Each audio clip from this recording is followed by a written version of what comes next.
Basically আপনাদের গুচ্ছভুক্ত বিশ্ববিদ্যালয়ের কি কি জানা দরকার।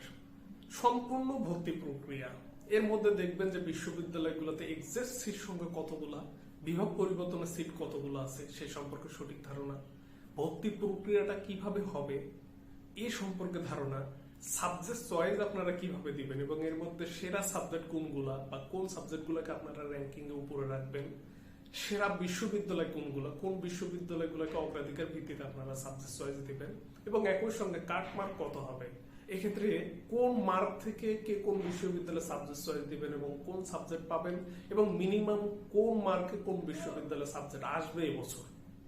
এর বাইরে সেরা বিশ্ববিদ্যালয়গুলো কি কি বা সেরা বিশ্ববিদ্যালয় কোনটি সে সম্পর্কে ধারণার দরকার আছে।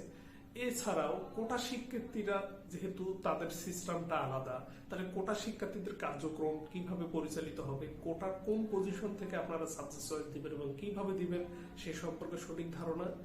এর বাইরে মোটামুটি ভাবে আহামরি কিন্তু তেমন কিছু করার নেই বা জানার নেই।